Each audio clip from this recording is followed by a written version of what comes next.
नमस्कार मेरे सभी दोस्तों को।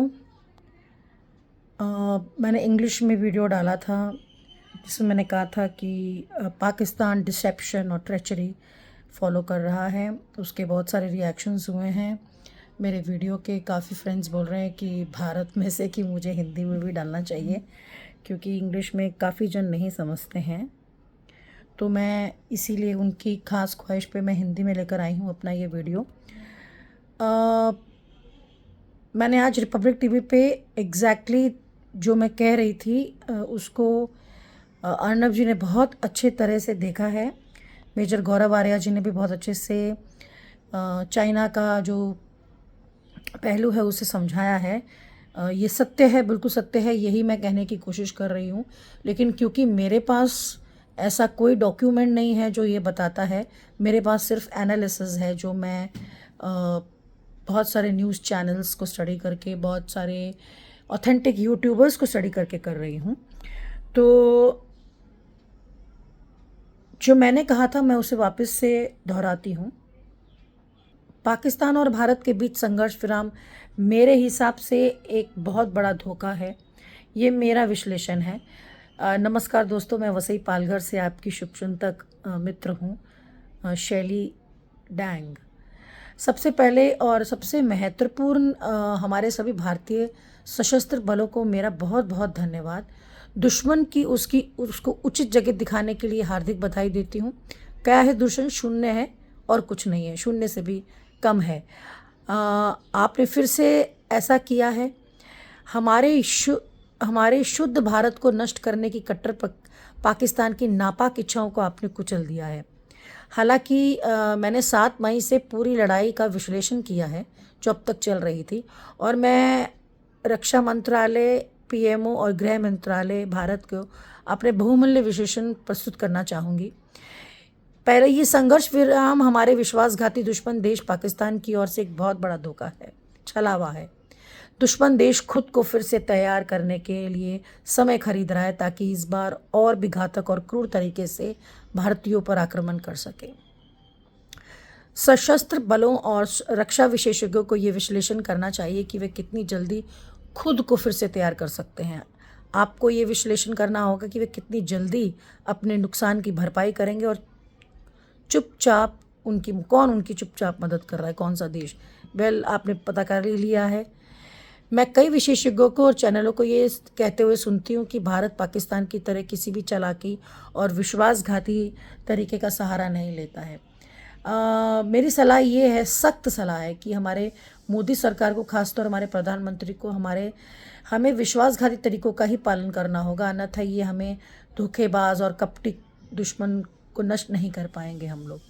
महाभारत और रामायण के युद्ध ये बताते हैं कि जब हमने कपट का इस्तेमाल किया, कपटी के आगे कपट, तो तभी हम उन्हें हरा पाए थे।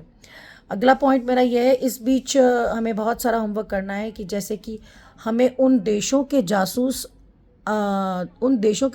का आदि की तलाश करनी है जो खुले तौर पर या गुप्त तरीके से पाकिस्तान के कान, नाक, हाथ, पैर और मुंह बने हुए हैं। अभी भी मेरा ये कहना है, ये बात मैंने अपने इंग्लिश वीडियो में नहीं डाली थी। हमारी मिनिस्ट्री में बहुत जगह हमारे ऐसे ऑफिसर्स, मैं कहूँगी, बैठे हैं जो पाकिस्तान को बहुत सारी इन्फॉर्मेशन पहुंचा रहे हैं, और वो बहुत ही ख़तरनाक है, बहुत ही। उसके लिए हमको कुछ करना होगा। एक बार फिर से मैं भी अपने सभी सच्चे भारतीयों की ओर से अनुरोध करती हूँ कि इस चालाक और ख़तरनाक दुश्मन पाकिस्तान के लिए बिल्कुल भी दया की नीति का पालन नहीं होना चाहिए। दूसरा, किसी भी तरह की रणनीति बनाते समय आपको ये ध्यान रखना है, खास तौर पर 22 अप्रैल से लेकर आज तक के युद्ध विराम अधिनियम तक, कि इस दौरान पाकिस्तान ने हमारे देश के बारे में क्या क्या झूठी खबरें फैलाई हैं, अफवाहें फैलाई हैं, और वो क्या क्या कह कर और करता कुछ और है। आपको ये भी याद होगा कि ड्रोन गेम के बीच पाकिस्तान ने कैसे नागरों की उड़ाने शुरू की थी। हमने इस पाकिस्तान की ओर से विश्वासघात कहा था, लेकिन आपको ये नहीं भूलना चाहिए कि उन उड़ानों में कुछ महत्वपूर्ण चीज़ों को या लोगों को, नापाक लोगों को अपनी नापाक ज़मीन से भागने दिया गया है। ये सत्य है। अंत में मेरा अनूठा विश्लेषण मुझे बताता है कि बहुत कम देश ये समझना चाहते हैं कि आज के आर्थिक रक्षा परिदृश्य में भारत इस दुनिया में कहाँ खड़ा है। असली छिपे हुए दुश्मन ने विश्लेषण किया है कि हम कहाँ खड़े हैं। इसलिए अत्यंत सावधानी बरतनी होगी। और प्यारे दोस्तों, आप ये याद रखिए कि अगर हमारा ये युद्ध बढ़ता और तुरंत अभी कुछ भी विराम नहीं लगता तो 100% POK और पाकिस्तान के बाकी हिस्से पूरी तरह से हमारे पास होते। धोखे और विश्वासघात का सामना धोखे और विश्वासघात से ही करना होगा। ये मेरा मूल संदेश है इस वीडियो को आप तक पहुंचाने का। सभी लोगों को मैं इस वीडियो को देखने वाले सभी अपील करती हूं कि वह मुझे सब्सक्राइब करें, मेरे चैनल को शेयर करें, लाइक करें, क्योंकि मैं आगे चलकर बहुत सारे विश्लेषण देने वाली हूं जो मेरी स्टडी पे आधारित है, एस्ट्रोलॉजी पे आधारित नहीं है।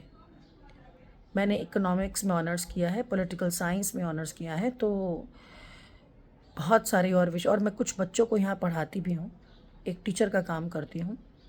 बहुत सारे सब्जेक्ट्स पढ़ रही हूँ, बहुत सारे लोगों का विश्लेषण कर रही हूँ।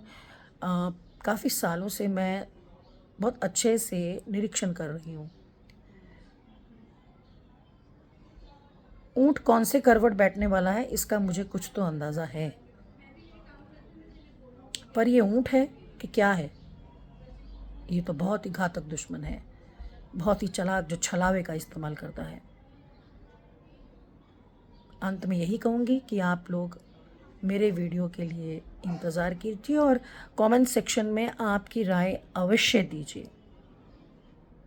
जय हिंद, भारत माता की जय, वंदे मातरम।